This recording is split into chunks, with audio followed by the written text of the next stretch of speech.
Hello, everyone. Welcome and thank you for coming tonight. My name is Lauren Foster, and I'm the founder of Stretch Recipes. I'm also right now the host for the Austin Social Entrepreneurs Meetup. And I'm not sure if most of you know about that group. It started about a year ago, and unfortunately the person who started it never set a meetup really. So when they left, I just saw like over 100 people who were like saying that they wanted to have access to resources and they wanted to have a support group. And so being a social entrepreneur myself, I know how important it is to know that one, you're not alone, and two, like we're all connected to like these amazing people doing these amazing things, and we all need to support each other. So our kickoff event, we have like some great speakers for tonight, and there are three people who, when I first met them, I just was wowed. I was amazed and left speechless. So we're gonna start a bit just to talk about resources that are available here. And I just wanted to say thank you to Josh Baird at the Capital Factory for allowing us this space to host it. And if you're unfamiliar with the Capital Factory, it is like an incubator, co-working space, accelerator. So that's one place you can come if you just need a space to work and be amongst other minds. And then in terms of our first speaker here, it's actually going to be Steve Madere with Founder Dating. And so he's going to come up and talk to you more about that as like a resource. And Steve's been like really great. I've been at this for about a year, and I'm looking for a co-founder, and he's always like reminding me, hey, come to this event and meet someone. And I'm gonna hand it over to Steve.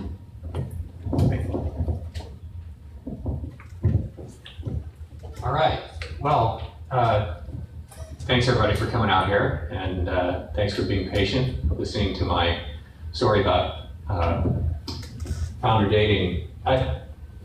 One of the things that I discovered when I started the company a really long time ago, back in the late Jurassic period of the internet, in 1995, I started an internet search engine here in Austin.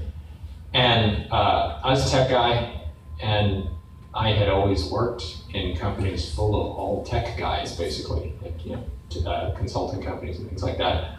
Or I'd worked at a huge company so far away from the business people, everybody around me was tech. So I actually didn't even know what a business person really was.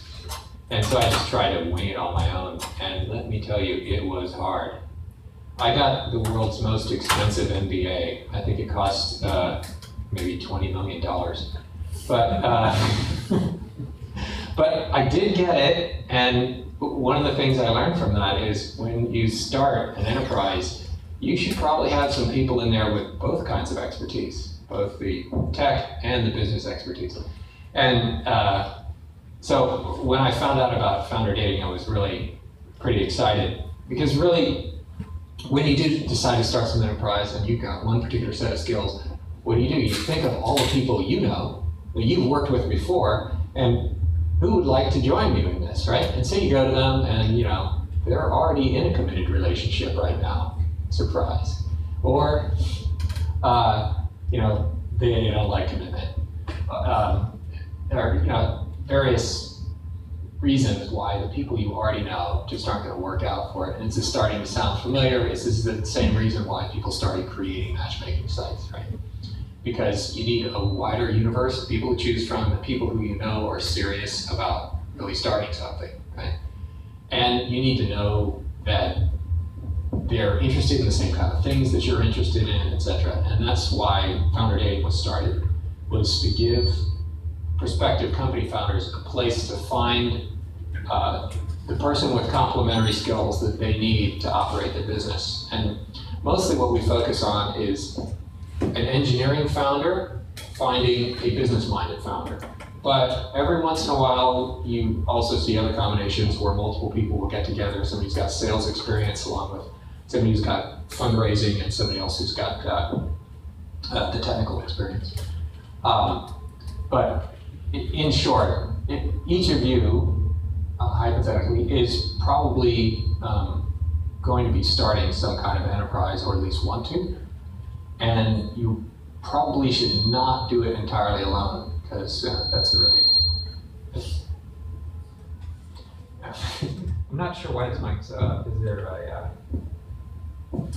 Anyway. So finding your the person with the complementary skills, a great place to do that is at Founder Dating. And the website you can find at surprisefounderdating.com. And I highly recommend just going there and applying. A couple of other things that you should probably realize about it. It's a curated network of people who we feel are actually qualified to be co-founders of a company. So we look for people who have some level of experience having worked at a startup level organization, either a startup company or a startup nonprofit, and who have the kind of expertise that they say that they're bringing to the enterprise. So, if they want to be on the business side, we look for somebody who's actually worked in that kind of a job. And so the network is, basically people apply to join, and then they're either accepted or not. We accept about 40% of the applicants who apply. But what you do know is, once you get in, the rest of the people in the network, have been selected for likely chance of success, and the people that you find to be high quality prospects. And so that's what I have to say. And sure. So Founder Dating, I'm sure a lot of you thought it was, for a hookup, so sorry to disappoint you. Now, in terms of our next person up, it's going to be JC Otero, who is speaking on behalf of Austin Plus Social Good. And I'm definitely going to let him take the floor and talk about that a bit more. JC, actually, when I met JC, it was like I met somebody who cured cancer or something. Like, he told me about all his accomplishments and all the things that he wanted to do to impact the world. And he is a great person. So before you go, make sure you get a chance to talk to him and keep in touch for sure. Thanks, Lauren. Hello, everybody. I just want to thank Lauren again for putting this together. It's really great seeing such a big crowd come out here at Capital Factory. I've personally been involved in social entrepreneurship scene since 2009. Back then, no one was very receptive to it. There's a very small community that was doing these types of things of trying to create businesses that solve social problems. So it's really great seeing years down the road, or today, so many people involved doing this. So as Lauren mentioned, I'm part of a group called Austin Social Innovators. It's basically a meetup, and similar to the meetup that Lauren was talking about, we're trying to create a community where we bring these social entrepreneurs together and help develop people to where they can actually take their ideas and make real social impact. And so we had our first year was this past year. We had a bunch of events, and we have an event coming up in a month. It's Lean Invention, which basically we're having Conley Giles from the School of Invention come out, and he's going to teach how you can invent something on a very lean mentality so that you can go from idea and actually create something. We have, the way that our meetup is structured is we have meetups once a month, and in February it's February 10th, so it's the second week every month. In March we have an event at South by. It's going to be March 15th. It's partnered up with Austin Plus Social Good, which is an organization that also does similar things too. And at that event, we're going to have a whole series of speakers. We're going to have Marion Goodell, the CEO of Burning Man. We're going to have Aaron Britt, the senior editor of IDEO. We're going to have Quico Mandela come and speak. We're also going to have a panel on social impact investing. We're going to have people from the Acumen Fund and Social Venture Partners. So it's going to be a great day, and it's going to be March 15th at City Hall. It's free to attend. You don't have to have don't think you have to have a pass. And then we're also introducing a new event during that day. which we partner up with, or it's with the Greater Austin Hispanic Chamber. And what we're doing is we've initiated a high school entrepreneurship competition with 6 high schools participating. And at the South by event, all the winning teams from each school are going to come and pitch their ideas. A lot of the ideas that some of these students have come up with are actual like social problems that they face. And so it'll be really interesting seeing these students come out and pitch their ideas and how they would implement that. And so I welcome all of you all to come check it out. You can find us on Meetup. Just look up Austin Social Innovators, and you can sign up with our Meetup. And we have events every month, so welcome. Thank you. So next, I want to welcome to the floor Zoe Slag with Unlimited USA. Sorry, I drew a blank there. And if you haven't, how many of you have heard of Unlimited USA? That's good, that's good. So Zoe's, I'm definitely gonna let her talk about that, but I just wanna say that, you know, as a female entrepreneur myself, like one of the scariest things it was doing was like leaving my job to like start my own company.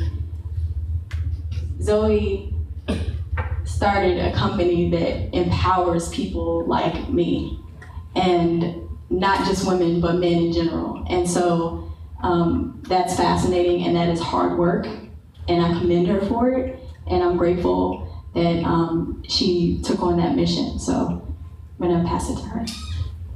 Thanks, Lauren. I guess the only thing I can say is we're pretty privileged to get to support people like you. My name is Zoe, and I'm the founder and executive director of Unlimited USA. Twice a year here in Austin, we select cohorts of Austin's most promising entrepreneurs who are tackling tough social and environmental challenges. Then we back them with seed funding and ongoing support over the course of a year. Some of our portfolio companies, we are supporting 5 right now that we selected in August. We have the Compost Peddlers. They are a bike-powered compost recycling program that is working to transform Austin's entire organic waste stream into local food. We also have Mentogram. They're working to improve treatment outcomes of mental health care professionals. So these are all entrepreneurs who are using business models to solve pressing social and environmental challenges. One of our core principles at Unlimited is actually really to spotlight the entrepreneurs, so I actually don't want to talk too long. I want to introduce Hudson Baird, who is one of the entrepreneurs in our current portfolio. Hudson is the founder and director of Peloton U, which is working to get working students through college on time and debt-free. So, Chief. Thanks, Zoe. If I was in y'all's shoes, normally I come to these things and I sit in the back and kind of email and don't pay that much attention, and so I'm not going to belabor you with too much of a story that probably wouldn't be that useful, hopefully. What I can do is give you about a 5-minute snapshot of how we got from being someone with an idea in Austin to a social enterprise that had the opportunity to partner with Unlimited and do some other stuff here in town, and then say a couple of things about what I wish I would have known when I got there. So the short version of the story is we are a nonprofit that finds students who are working full-time and don't feel like college is for them, 18 to 25. We provide them a way to get back into school using competency-based, regionally accredited online programs, and then have an office where students come and spend 12 hours a week. We give them a $3,000 annual scholarship. We do weekly intensive mentoring from full-time trained staff. We provide tutoring and on-demand life skills coaching around the other stuff that gets in the way of school. If you look in town at ACC, they do a really good job but have a hard task, trying to do lots of different kinds of education for lots of different kinds of students. And so about 30% of their students graduate or transfer to another institution. So there you have about 70% or 4,000 students a year who are not successfully getting a certificate or degree.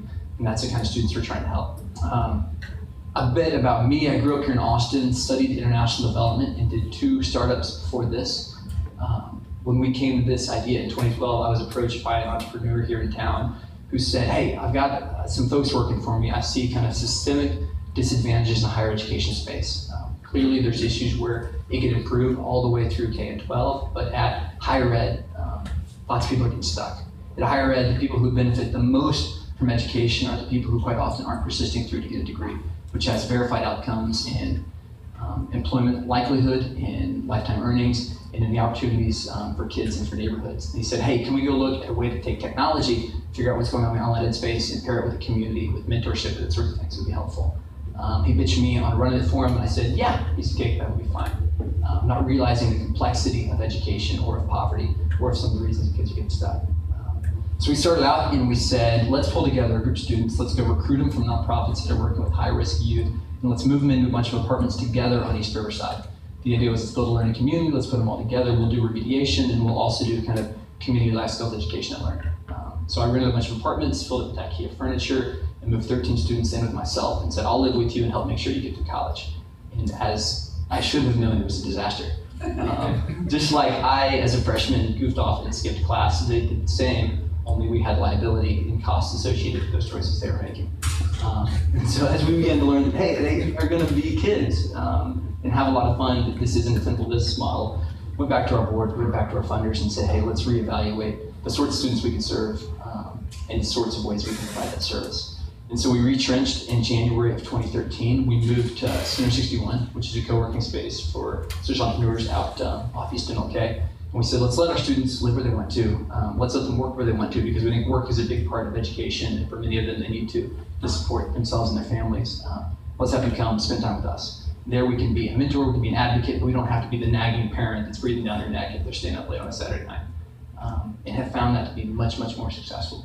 So with this demographic, depending on the numbers you look at, you'll see between 50 and 75% start college their freshman year and not finish, not ever go to sophomore year of college. We saw 93% retention last year in our first year students, and are hoping to see the same numbers this year. So on a comparative basis, last year our budget was about 100K. This year will be 300K, give or take.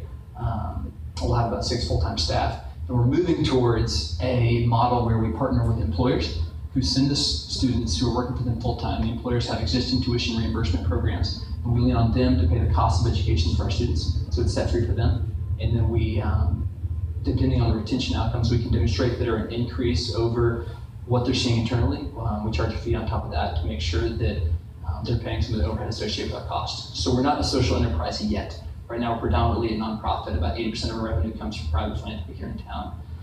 Our cost per student per year sits around 5K and falling. And so we're trying to figure out how do we make the jump from proving the efficacy of this outcome to finding more creative ways to build a business model around it that funds it. I think if there was 2 things I've learned, one is that Austin is a hell of a place to start stuff like this. We have benefited incredibly from people much older and wiser than us who have been down this road before and have coached us through, what do you do when you get a donation that you didn't expect, and how do you tell them thank you? How do you do grant tracking and monitoring? What's it look like to go into a meeting with someone you don't feel like you should be in the room with and pitch them on something that you don't think they should pay for? And all this other sort of stuff that I do every day. How would, come to Capital Factory and I don't feel like I belong here, and there's really cool people here doing good work.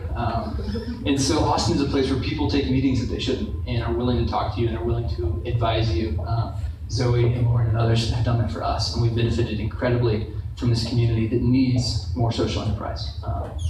The government is willing to support it, UT is willing to invest in it, other funders are willing to be creative about how to get behind it. So this is a place, if you're looking to start something, there's a really neat ecosystem around it that me and others can point you to. I think the second thing, hopefully that's helpful, I don't know where you guys are in your business life cycle and development, is that I always looked at other entrepreneurs and thought that there was something they knew better, more experience that they had, ways that they learned stuff, a master's degree they'd gotten somewhere. But the more and more I spend time in this town, the more I work with folks who are doing really creative work. I'm more hopeful that the difference between people who are doing cool stuff and the people that isn't is that you took a risk and tried something. There's definitely ways to build more creative business models. There's definitely ways to validate your customer and do a minimum viable product and do all this kind of customer development and research before you get into stuff.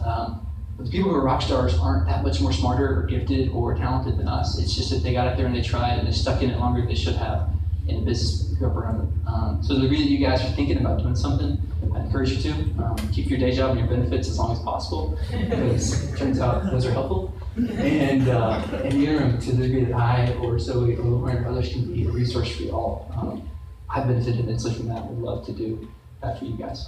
So thank you for your time. Let us know how we can help. Thank you, Hudson.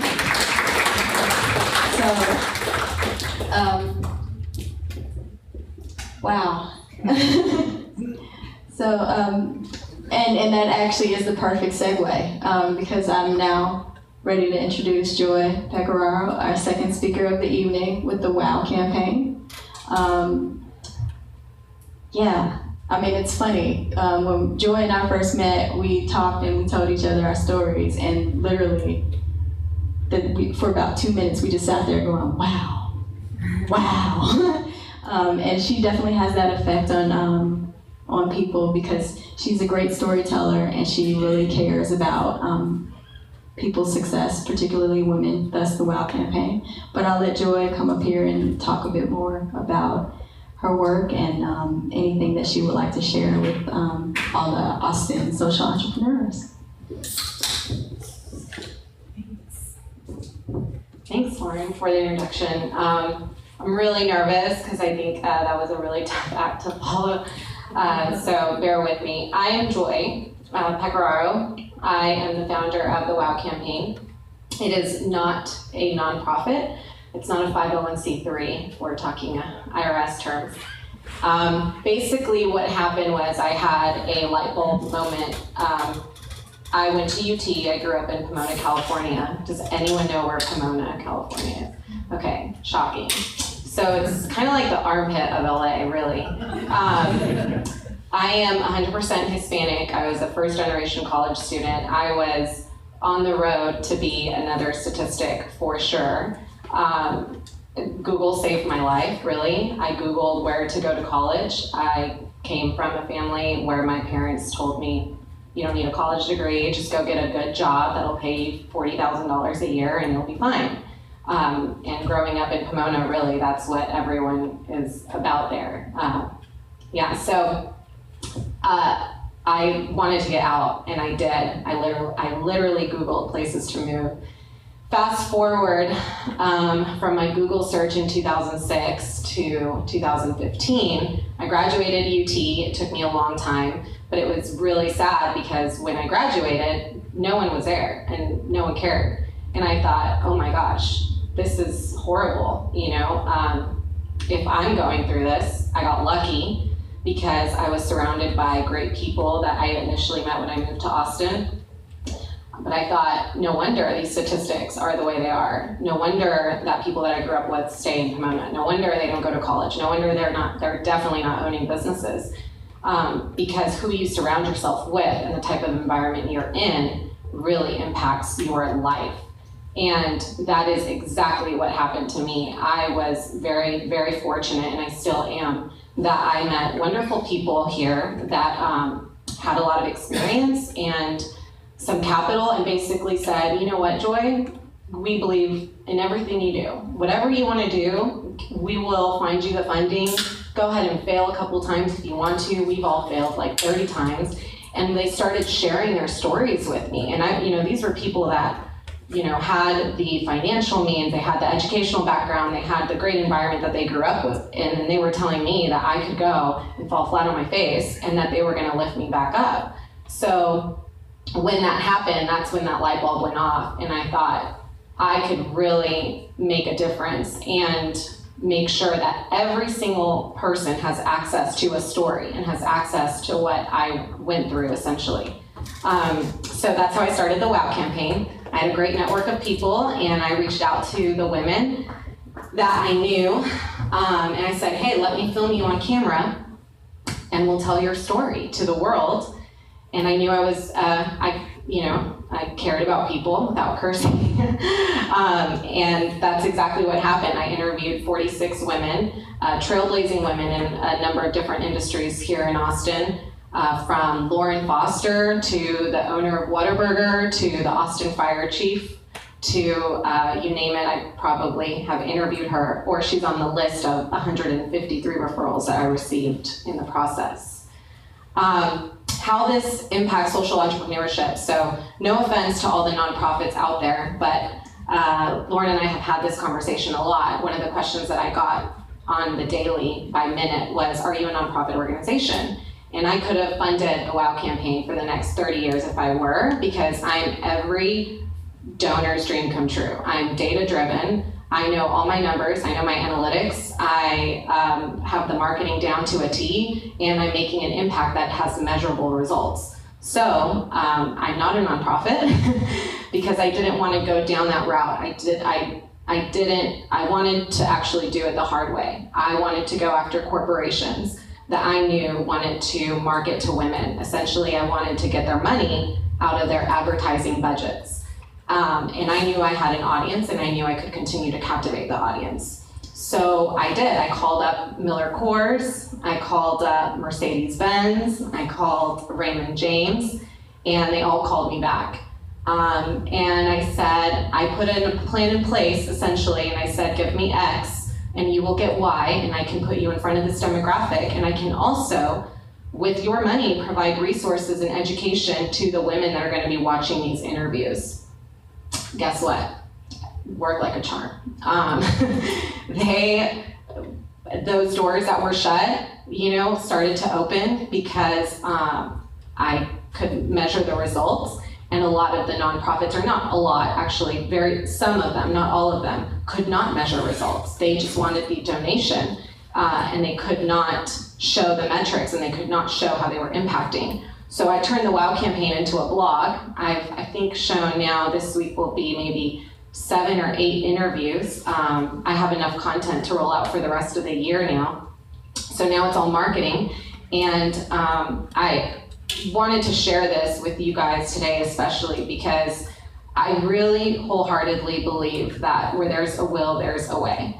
Austin, Texas is by far the best city in the whole entire globe, because you can meet people here that are very influential, and people absolutely love ideas and they love innovation in Austin. And that doesn't exist anywhere else. I could not get a conversation with Mercedes-Benz in Pomona, California. That was not gonna happen. And I believe that. I think that you will fall a lot of times. And, like people before me said, it has nothing to do with, where you come from. It has nothing to do with your neighbor having a degree. It took me 6 years. I think I graduated with like a 2.001 or something in economics. I mean, it was hard. It was really, really hard. No one cared. No one cared. No one has asked me what I got my degree in. No one cared if I have an MBA. In fact, I would put myself up against someone with an MBA, because I think the only difference is that you tell me to try something and I'll go do it. You tell me to call someone I don't know and I'll do it. And that person with 3 degrees may not be as fearless. So with that, if you guys have any ideas, I encourage you by all means to use this city, this amazing city. There's a 1 degree separation, I think, in Austin. It's not 6 degrees like data shows. And if you use that and you just tell people that you want to change the world, and you can tell it specifically using data how you're going to do it, doors will fling open. I mean, you will be able to roll down a hill further than you can even imagine. And yeah, so that's my story. That's how I am a social entrepreneur, I guess. I invite you all I have partnered up with Apple, so I am going to have an event with them in February where awesome women are going to be on a panel, and they're going to be able to answer any questions that the audience live tweets and texts. And so, yeah, I'm hoping that everyone will hear the stories of these awesome women and get inspired and see that no matter who you are, everyone's been through something at some point. So, yeah, thank you. Thank you, Joy. Wow. So once again, I just want to say thank you all very much for coming tonight. And I want to turn the floor over to our motivational speaker for the evening, peace leader, Evelyn Apoko. So I'm going to quickly try to tell you my story because it's important to know that. Let's just dive into it. So most people, if they've ever heard me speak, they've heard me tell the story about how Cheetos and ground beef changed my life. And it really did. It was this moment of realizing that cyclical nutrition is an issue, particularly for communities that are underserved. And so that's pretty much at the core of what I do in terms of my company. That's what drives me, that's what motivates me every day, is that one day I can build a tool that'll empower people regardless of their income to eat better and save more. And I always say that, like, eat better, save more, but like for me, it's not just the food. And one day I was talking to Evelyn. I had the privilege of meeting Evelyn, and it was really a moment where I realized that yes, my message is absolutely clear. You are what you eat, and in terms of like eating better and saving more, it's about what we take in, what we believe, how we treat people, and what we put into the world. And so Evelyn is one of those people who, when I feel defeated and I feel like I can't go on, I call her and she goes, "What's wrong, sis? It's okay. Oh, it's okay." And she brings me so much peace of mind. And so I wanted to share her with you all so that you can see exactly how amazing she is, and then also benefit from that peace that she brings. She is a peace leader, Evelyn Apoko, and give her a warm welcome.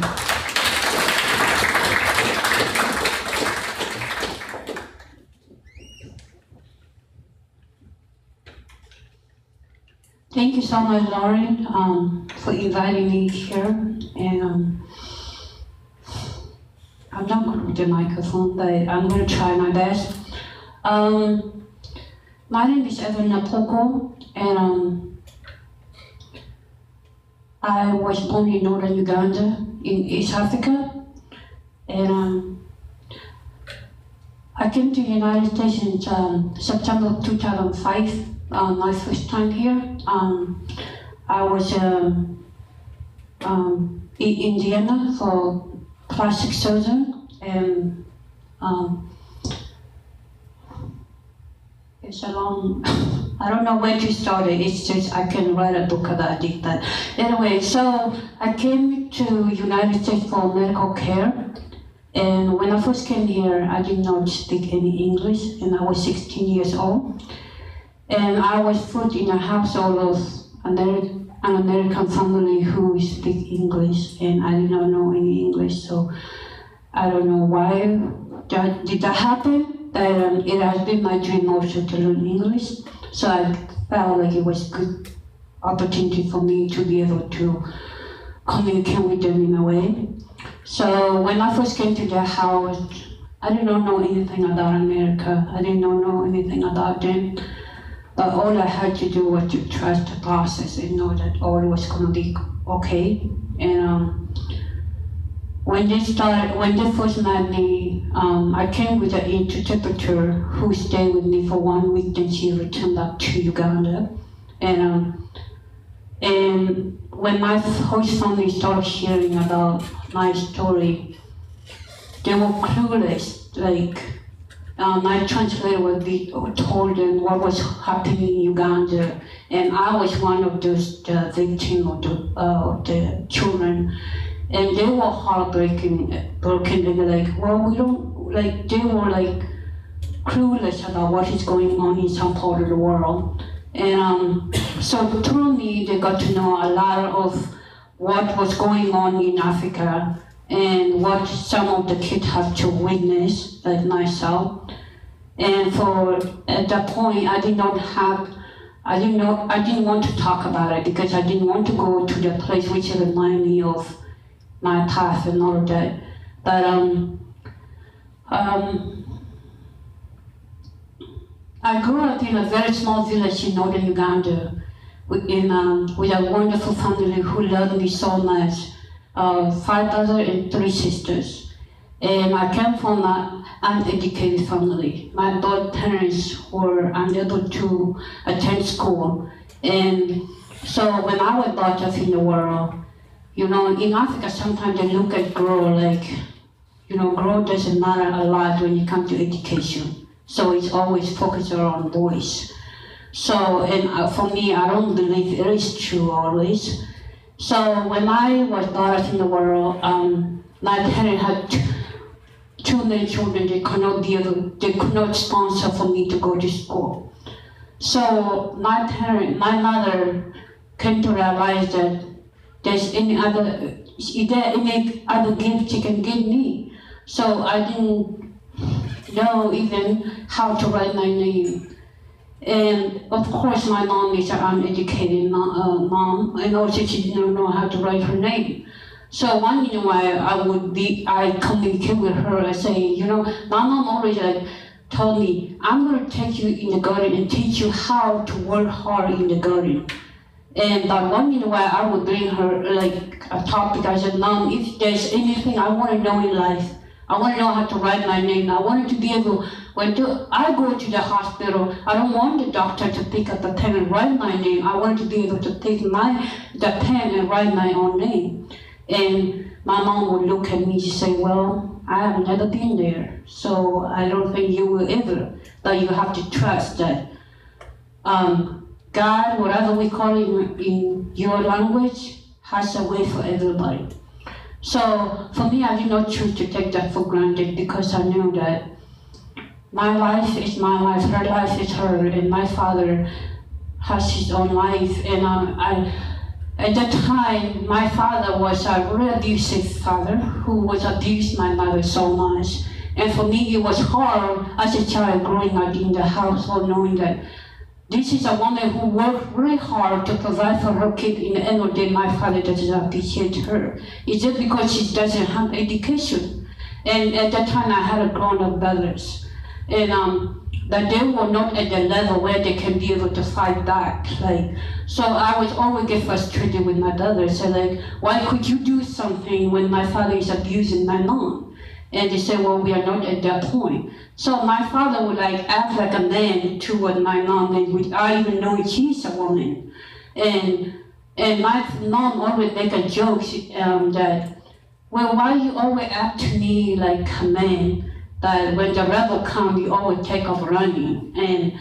And for me, I came to realize that, you know, it is true. You know, sometimes when you see you are in a danger, you feel so threatened. The best thing you have to do is just to hide, to run away. So for my mom, she had nowhere to go. So because she has her own kid and she wanted to be there for her children. So I bear with that. I was a kid. I could not do anything about it. And until when those kind of violence in a home, in Africa, for me, it was a normal thing because I see it from home. When I go outside, maybe in the community, one in a while, I see a woman and a man fighting each other. It was normal. So I came to adopt that it is a way of life of how people treat each other, always aggressively. So, and then in 2001, at the age of 12, for most of you don't know, Uganda had been fighting war almost for 25 years, which was by the low resistance army tried to overthrow the government. And through that, they would abduct young children, young boys from age 8 to onward. They take them and turn them into child soldiers and grows into sexual slaves. And when they take these young people, they just treat them like a piece of objects. Every kid has to fight to survive, not to win. And at the age of 12, I found myself in that situation. The rebel came to my village and kidnapped me and my 2 cousins. And from that moment, my world shut down because I did not know what else to do. Finding myself as a woman in that a young woman in that situation. It was so dark, and I lose my sight on my childhood from that day. And the rebel took me, and I stayed with them for 3 years. And from that life there in the LRA, there is hell on earth, if you may say it, because a human being life is just like a little an object that doesn't even matter. You can leave it one, you say, I've seen a fellow human being, that it doesn't matter.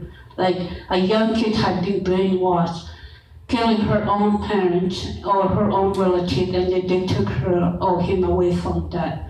In the end of the day, they treat this young person so terribly.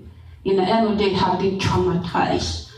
And when you ask them, what are you fighting this, like why are you fighting? In the end of the day, I'm fighting because I don't have anyone who look after me. So I'm fighting not to win, but to lose. But in the end of the day, you find these young boys fight like a warrior. But in the end of the day, they die like a kid. And that dog happened to survive. And I asked myself, why does he have to be children? What is our responsibility as adults? And what are we going to do about it? We're creating all this mess for our young kids. In the end of the day, who are we expecting to be our next generation leader? We are creating all this mess. In the end of the day, who are we expecting it to clean the mess after we leave? I don't want to see my child go through that. I don't want to go see my grandkid being kidnapped and taken in the jungle and to be brainwashed and turning into a killer instead of putting him in school or her pursuing his dream to become whatever he wanted to be, a lawyer, doctor, member of parliament, doesn't matter. And I lived with that for 3 years. And after that, in the middle of that, I got myself trapped into Uganda government and the rebels were fighting each other. And a bomb dropped. And I lost so many friends on that day. And part of my faith got blew off. And I didn't know what else to do. And why am I even want to live? To be in this life. Because it was enough for me, for a child to bear, for a 12 years old to go through. But I had to hang on and don't lose hope. Because I know that if God meant for me to die as a 12 years old without any dream that I had for myself, then I was going to die like a dog without an owner. But if the Lord has something was greater for me, then my dream, my suffering was just the beginning. So I happened to hold on and I survived it. And then they were going to go kill me because they didn't know what to do. Joseph Kony told the commander that they should not kill me, but they should let me walk with them. If I cannot walk, then they have to kill me. They don't want to make me come home because if they have released me to come home, it's going to give Uganda government attention and the world that this is what they're doing to young children. So they didn't, for that case, they didn't want me to survive. So I have discovered my own dream. In the middle of chaos, there's always beauty. I saw the face of those kids. I saw one boy was trying to escape, and they got caught. And this boy they tied his hand back to his back, and they put him into African heat, 120 degrees, all day with no clothes on. And then on that day they ordered every side soldier had to go to kill this young boy. Before this boy got murdered, I saw I made a connection with him. I saw him in the eye. And I knew that this kid, like any other kid, whether in America, Africa, China, it doesn't matter. This kid has his own dream also. If I can happen to survive, to escape, to come back home, how would I want him to be remembered? So this one particular boy will never go away from me. He got killed on that day because he tried to escape to gain his own freedom. But from that day, I was inspired and I told myself I need to do something. So after 3 years later, I escaped. And today, I'm inspired to represent that boy's spirit. I know he's dead, and his parents are suffering from depression of losing their precious son. But I know this kid has a dream like any other kid. And of course, my mother, who was treated so horrible by my father because he doesn't have education, she does deserve to have one if she has the opportunity, someone to be able to help her.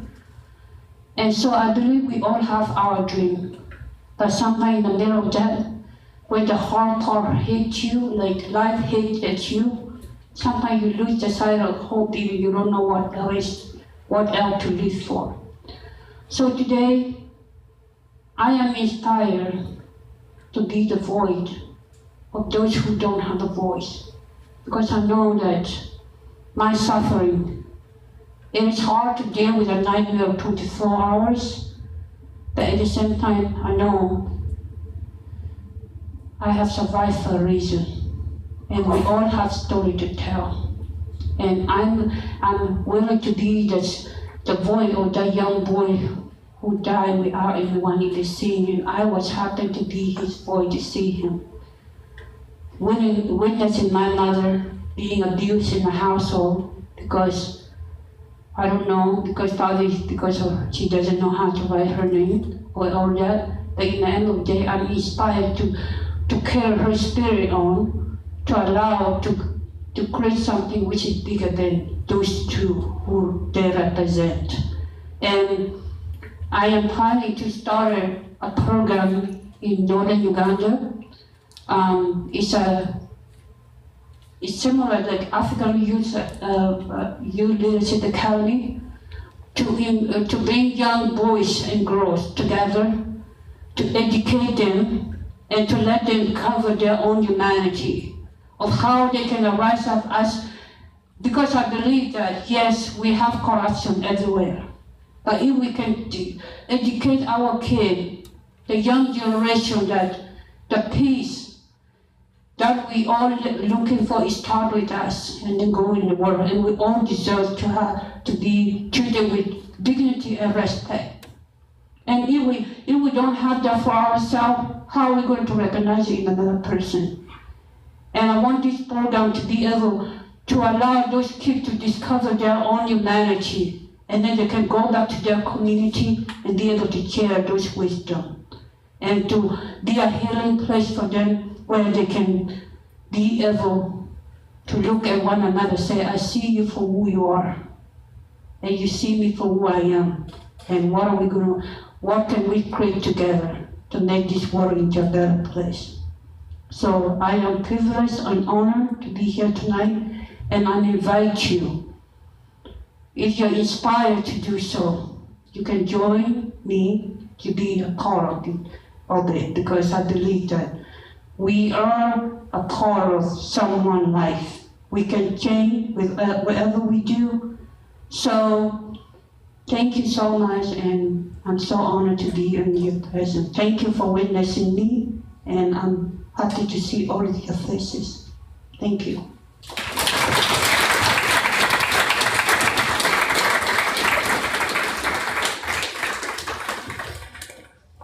Well, thank you, Evelyn. And when she was up there speaking, I was just thinking about a story she told me once about how, like, when she was in the camp, and there was one person who showed her an act of kindness, and that one act of kindness got her through her years. And so it's my vision for this group that we continually perform the act of kindness of supporting each other and like keeping in touch. Because it could just be that one moment, that encouraging word that keeps people driving forward. And I'd like to thank Joy and Hudson as well for tonight. And of course, Zoe and JC, thank you, and Steve, and also Josh Baird. So if anyone has any questions or for any of the speakers before they go, I'm not sure if anyone probably should ask. Okay. Well, thank you so much for coming, and feel free to like mingle and talk amongst yourselves, and have a great evening, and join the Meetup group, or like keep posted on their Eventbrite. I'll send you a link and a survey and kind of see how we can shape this group for the going year, for the coming year, to make sure that it's beneficial for everyone. And have a great 2015. Thank you.